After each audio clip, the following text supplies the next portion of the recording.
महाराष्ट्र विधानसभा चुनाव में इस बार पूर्वी यूपी के दो दिग्गज एक ही सीट पर किस्मत आजमा रहे हैं। एक सपा के कद्दावर नेता हैं अबू आसिम आजमी और दूसरे एनसीपी अजीत गुट के नवाब मलिक। राजनीति में एक साथ कदम रखने वाले इन दो नेताओं ने महाराष्ट्र में सपा को पहचान दिलाने में अहम भूमिका निभाई। लेकिन अब दोनों महाराष्ट्र में मुंबई की मानखुर्द शिवाजी नगर सीट से आमने सामने चुनाव लड़ रहे हैं। उत्तर प्रदेश के बलरामपुर में जन्मे नवाब मलिक 1970 में मुंबई चले गए। जनता दल के जरिए उन्होंने अपने राजनीतिक जीवन की शुरुआत की और फिर 1999 में सपा के टिकट से नेहरू नगर सीट पर जीत दर्ज की। विलासराव देशमुख की सरकार में नवाब मलिक मंत्री बने, लेकिन 1999 में जब शरद पवार कांग्रेस से अलग हुए तो नवाब मलिक ने एनसीपी का दामन थाम लिया। मनी लॉन्ड्रिंग के एक मामले में फरवरी 2022 में वो जेल गए और जब बाहर आए तो एनसीपी दो टुकड़ों में बंट चुकी थी, जिस पर उन्होंने अजीत गुट के साथ जाने का फैसला किया। उत्तर प्रदेश के आजमगढ़ जिले के रहने वाले अबू आसिम आजमी 1973 में मुंबई पहुंचे। उनका कपड़े का कारोबार था। 1992 के मुंबई सीरियल ब्लास्ट में अबू आसिम आजमी को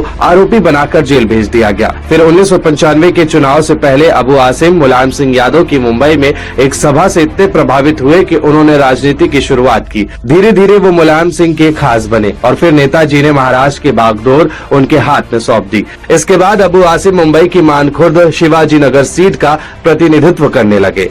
सपा की राजनीति करते हुए अबू आसिम आजमी और नवाब मलिक अच्छे दोस्त हो गए थे, लेकिन जब नवाब मलिक जेल गए तो अबू आसिम ने उनकी सीट पर अपने भरोसेमंद फहद मलिक, जो स्वरा भास्कर के पति हैं, उनके लिए जमीन तैयार करनी शुरू कर दी। अणुशक्ति नगर सीट पर उन्होंने फहद को प्रत्याशी बनाने की ठान ली। नवाब मलिक को ये बात नागवार गुजरी और अपनी बेटी सना मलिक को चुनाव में उतार दिया। पहले नवाब मलिक ने निर्दलीय प्रत्याशी के रूप में नामांकन किया, बाद में उन्हें एनसीपी अजीत गुट का सिंबल मिल गया। महाराष्ट्र के चुनाव को कवर कर रहे यूपी के वरिष्ठ पत्रकार जयगम मुर्तजा का कहना है कि जिस तरह महाविकास अघाड़ी के दल आपस में लड़ रहे हैं, उसी तरह एनडीए के दल भी एक सीट पर आपस में लड़ रहे हैं। मसलन अबू आसिम आजमी वाली ही सीट पर शिवसेना शिंदे गुट और एनसीपी अजीत पवार गुट आमने सामने है, जबकि दोनों एक ही घटक के दल है। लेकिन इस लड़ाई में महाविकास अघाड़ी को नुकसान होगा। देश दुनिया की और बड़ी खबरों के लिए देखते रहिए शब्द चक्र न्यूज।